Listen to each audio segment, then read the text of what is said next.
Արդարադատության նախարարությունը վերջերս հանրային քննարկման է դրել ապօրինի ծագում ունեցող գույքի բռնագանձման մասին օրենքում փոփոխություններ եւ լրացումներ կատարելու մասին օրենքի նախագիծը։ Նախագծի մասին այսօր զրուցելու ենք Արդարադատության նախարարի տեղակալ Գևորգ Քոչարյանի հետ։ Շնորհակալ ենք մեր հրավերն ընդունելու եւ մեզ հյուրընկալելու համար։ Պարոն Քոչարյան, Հայաստանի Հանրապետության Սահմանադրական դատարանի 2025 թվականի 1776 որոշումը հիմք հանդիսացավ այս ինստիտուտի փոփոխությունների համար։ Կխնդրեմ ներկայացնեք, թե ինչ հիմնական խնդիրներ էին առկա մինչև այս եւ Սահմանադրական դատարանը ինչ խնդիրներ արձանագրեց նման որոշում կայացնելու համար։ Նախ պետք է նշեմ, որ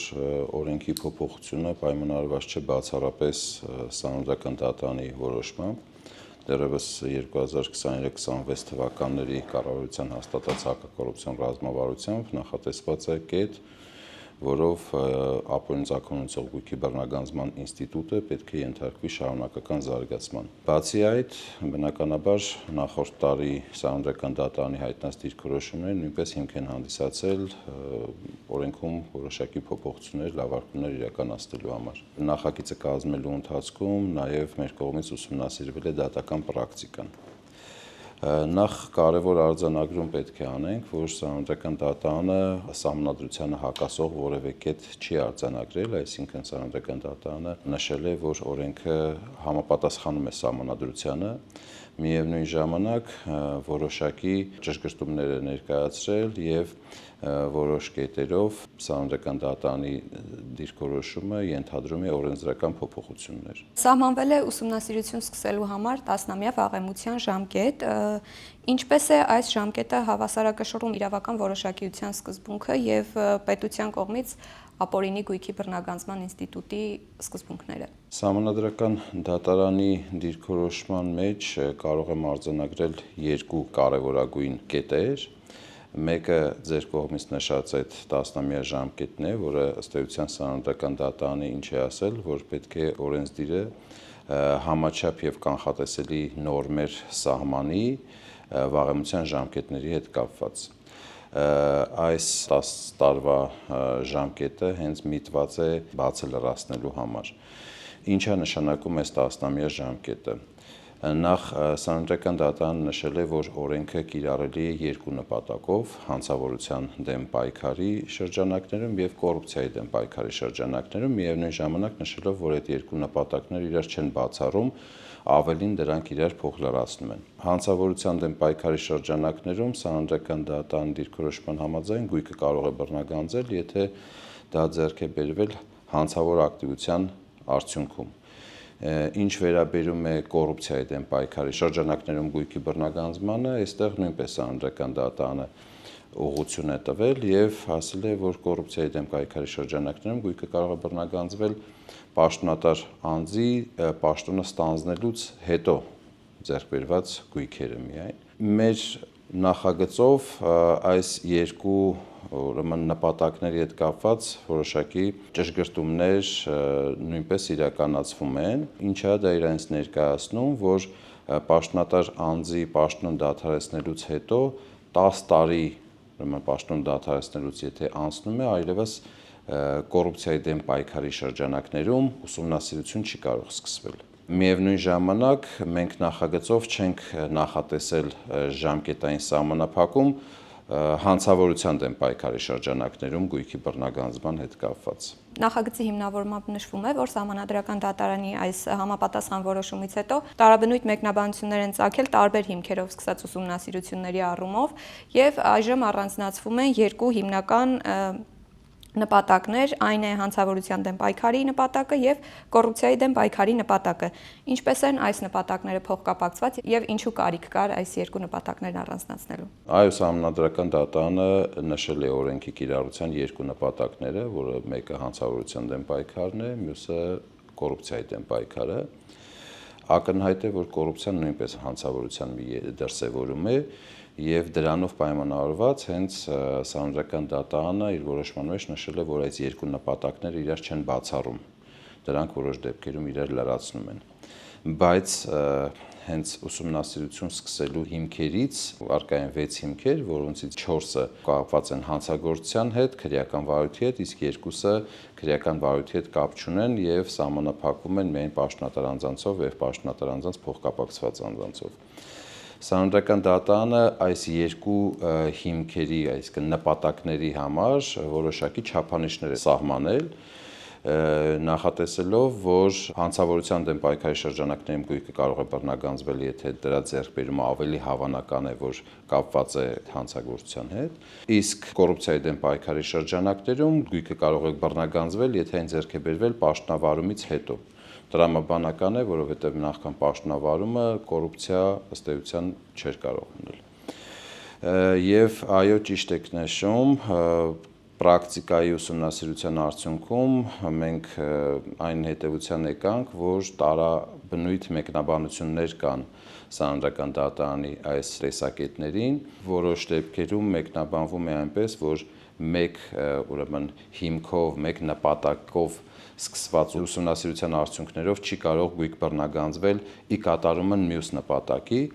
Մենք բնականաբար չենք կիսում այդ տեսակետը եւ այդպիսի մոտեցումը նաեւ չի բխում Սահմանադրական դատարանի դիրքորոշումից, որովհետեւ վերջինս, ինչպես նշեցի, ասել է, որ այս երկու նպատակները իրար չեն բացառում եւ լրացնում են։ Նախագծով մենք ավելացրել ենք նորմեր, որոնք կոչված են այս տեսակետը կյանքի կոչելու,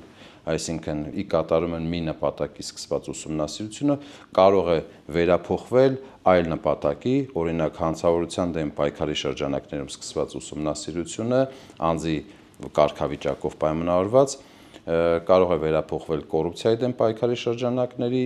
ուսումնասիրության, այսինքն գույքը բռնագանձվի, որովհետև ոչ թե առկա է հիմնավորվում է կապ հանցավորության հետ, այլ այդ գույքը չի հիմնավորում օրինական եկամուտներով եւ ձեռք է բերել անձի պաշտոնավարումից հետո։ Այս սկզբունքները մշակելիս թեև նախագիծը քննարկման է ներկայացրել Արդարադատության նախարարությունը, բայց արդյոք մինչև այս փուլ հասնելը շահագրգիռ կողմերի հետ, փաստաբանական համայնքի հետ, դատախազության, քաղաքասարակության ներկայացուցիչների հետ տարվել են քննարկումներ եւ նրանց առաջարկները արդյոք տեղ գտել են նախագծի այս վերջնական տարբերակում։ Ինչպես գիտեք, արդեն շուտով 1 տարի կլինի, ինչ որ Սահմանադրական դատարանը այդ դիրքորոշումը ներկայացրել է, եւ այս 1 տարվա ընթացքում մենք այդ քննարկումները եւ մեր մոնիտորինգն ենք իրականացրել, ըստ էության նախագիծը ավելի շուտ պետք է շրջանառեինք, բայց այս ժամանակը անհրաժեշտ էր հնարավորինս ամբողջական պատկերացում կազմելու համար, թե բոլոր շահագրգիռ կողմերի տեսակետների առումով, թե դատական պրակտիկայի առումով։ Մենք քննարկումներ ունեցել ենք ինչպես դատախազության ներկայացուցիչների հետ, այնպես էլ փաստաբանական համայնքի ներկայացուցիչների հետ։ Մենք ուսումնասիրել ենք դատական պրակտիկան, դատական նիստերը, կայացված որոշումները արդեն Սահմանադրական դատարանի որոշումից հետո, ինչպես նաև մինչև Սահմանադրական դատարանի որոշումը, քննարկումներ ենք ունեցել ծավալուն դատական համակարգի մեր գործընկերների հետ եւ այս ամբողջ կատարված աշխատանքի արդյունքում ձևավորել ենք նախագիծը, որը կարծում ենք, որ պետք է բալանսավորի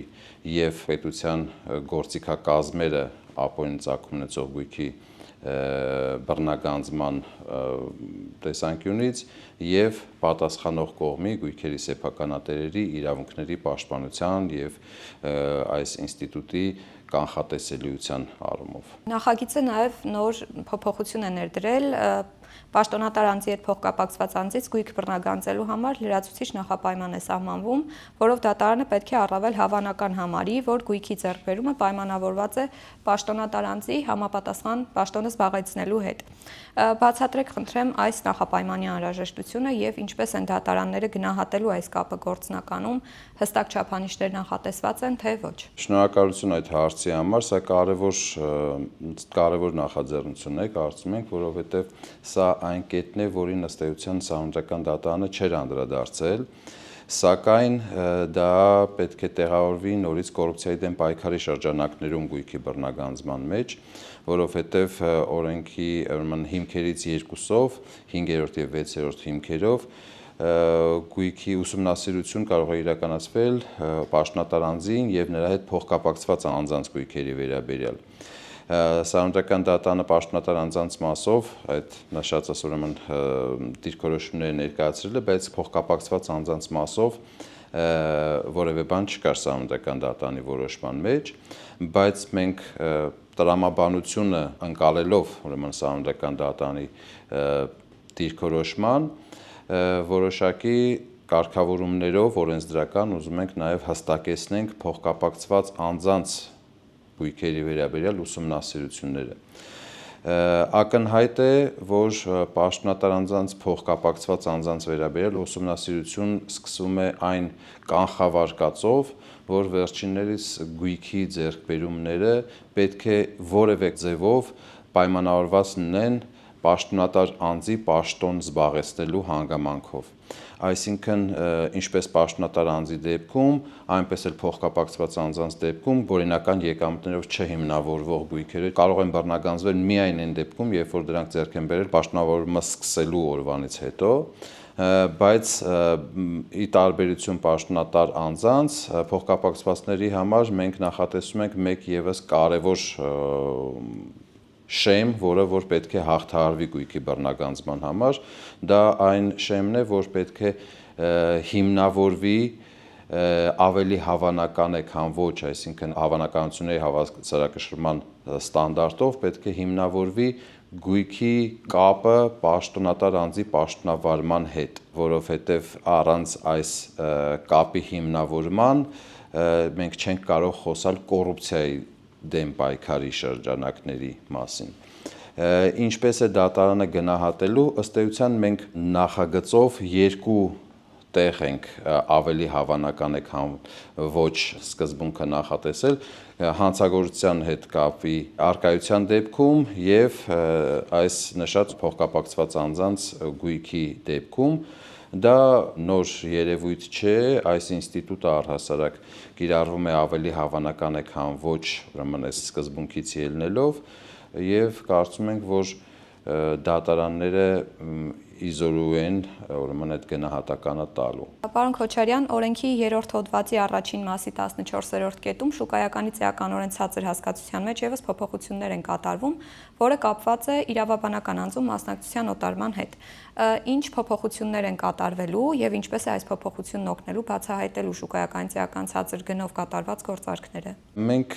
այս առումով երկու էական փոփոխություն ենք այդտեղ լրացում ենք նախատեսել։ Գործողով շուկայականից էական ցածր գին է համարվում, երբ որ ուսումնասիրվող անձը գույք է օտարում եւ օտարում է շուկայական արժեքից 80 եւ ավել տոկոս ավելի ցածր գնով, սակայն պրակտիկայում հաճախ լինում են դեպքեր, երբ որ անձը ձեռք է բերում շուկայականից էական ցածր գնով որևէ գույք եւ այստեղ վարույթ իրականացնողը որևէ գործիք չունի օրենսդրական, որպեսզի դրան գնահատական տա։ Նախ մենք այստեղ շուկայականից էական ցածր գնի հասկացության մեջ տալիս ենք, որ այդ շուկայականից էական ցածր կարող է գնահատվել գործարքը, գինը եւ ձեռքբերման եւ օտարման դեպքերում, դրանից բխող հետևանքներով եւ ինչ վերաբերում է իրավաբանական անձանց, իրավաբանական անձանց դեպքում մենք ունենք որոշակի առանձնահատկություն իրավաբանական անձանց շուկայական արժեքը պարզելու համար։ Դրա շուկայական արժեքը հնարավոր չէ պարզել առանց իրավաբանական անձի հաշվապահական եւ մի շարք այլ փաստաթղթերի ուսումնասիրության եւ դա շատ ծավալուն process է, ինչը որպես կանոն հնարավոր չի լինում օբյեկտիվորեն իրականացնել այդպիսի փաստաթղթերի չտրամադրելու օրինակ պատճառով եւ մենք նախագծով նախատեսել ենք, որ եթե իրավաբանական անձանց շուկայական արժեքը հնարավոր չի լինում պարզել, ապա որպես շուկայական արժեք կարող է ընդունվել դրա զուտ ակտիվները եւ էական տարբերությունը գործարքի եւ շուկայական արժեքի արդեն կարող է հնարավոր լինել իրականացնել, գնահատականը տալ։ Ինչի համար է հարկավոր այս շուկայական արժեքից էական տարբերվող արժեքը պարզել, գույքի ձեռքբերման դեպքում, երբ որ անձը գույք է ձեռք բերել ըստ պայմանագրի շատ ավելի ցածր գնով, քան դրա շուկայական արժեքն է, ինչը բազմաթիվ այդպիսի օրինակներ կան տարբեր վարույթներով, հաշվարկների եւ համադրման նպատակով իրավասու մարմնի կողմից կարող է հիմք ընդունվել շուկայական արժեքը։ Օրինակ, եթե անձը ինչ որ պահի 1 միլիոն դրամ պայմանագրային արժեքով ձեռք է բերել 50 միլիոն դրամ շուկայական արժեքով ավտոմեքենա, բնականաբար 80 եւ ավել տոկոս տարբերություն է առկա, հաշվարկի մեջ կարող է հաշվի առնվել այդ 50 միլիոն դրամը։ Սա հերքելի, այսինքն առաջանում է կանխավարկած, որ գործարքը ավելի հավանական է, որ տեղի ունեցել հենց շուկայական արժեքով, քան 5 եւ ավել անգամ ավելի ցածր արժեքով, բայց սա հերքելի կանխավարկած է, օրենքով դա մենք նախատեսում ենք, որ եթե անձը ներկայացնի ապացույցներ, որ շուկայական արժեքով չէ այդ գործարքը տեղի ունեցել, բայց այլ արժեքով է տեղի ունեցել, ուրեմն հաշվի կառնվի այդ արժեքը։ Նախարարության կողմից ներկայացված նախագծում նշվում է, որ նաև ապացույց պահանջելու նոր մեխանիզմ է ներդրվում, երբ դատախազությունը օրինակ դիմում է որևէ պետական կառույցի կամ բանկի ստանալու ինչ-որ տեղեկություն, չի ստանում երկշաբաթյա ժամկետում, կարող է դատարանի որոշման միջոցով ստանալ այս տեղեկությունը։ Արդյոք այս խնդիրը տարածված է եղել համակարգում, որքան մեծ տարածվածություն է ունեցել եւ ինչպես է բարելավելու այս փոփոխությունը, լրացումը, ինչպես է բարելավելու համակարգը։ Սա շատ կարևոր նախաձեռնություն է մեր գնահատմամբ, որովհետև մենք նորից պրակտիկայի ուսումնասիրությամբ հասկացանք, որ համատարած առկա է հարցումներին չպատասխանելու այս երևույթը։ Այո, օրենքով նախատեսված է, որ իրավասու մարմնի հարցմանը երկշաբաթյա ժամկետում պետք է հարցմանի պատասխան պետք է պահանջվող նյութերը տրամադրվեն պետական մարմինների կողմից, ֆիզիկական իրավաբանական անձանց կողմից։ Բնականաբար պետական մարմինների կողմից խնդիր չկա եւ չի կարող լինել, բայց իրավիճակն այլ է ֆիզիկական եւ իրավաբանական անձանց դեպքում, որպես կանոն այդ հարցումներին ի պատասխան նյութերը չեն տրամադրվում։ Եվ օրենքով կամ այլ օրենքներով նախատեսված չէ որևէ պատասխանատվություն իրավասու մարմնի հարցմանը չպատասխանելու կամ պահանջվող նյութերը չտրամադրելու համար։ Այսինքն մենք ունենք լիազորություն, որը ապահովված չէ որևէ երաշխիքներով։ Մենք ունեինք այդ խնդիրը լուծելու երկու տարբերակ։ Առաջինը դա պատասխանատվություն նախատեսելն էր հարցմանը չպատասխանելու պահանջող նյութերը չտրամադրելու դեպքում, բայց մենք նախընտրեցինք այդ տարբերակով չգնալ, որովհետև որոշ դեպքերում դա կարող է օբյեկտիվ պատճառներով պայմանավորված լինել չպատասխանելը կամ նյութերը չտրամադրելը։ Եվ այլ տարբերակ ընտրեցինք, որ նյութերը չտրամադրելու դեպքում իրավասու մարմինը կարող է դիմել դատարանին եւ խնդրել ապացույց պահանջել այն անձից, ում մոտ առկա են այդ նյութերը եւ դրանց առկայության դեպքում բնականաբար դա արդեն ստանալ դատարանի որոշման համաձայն։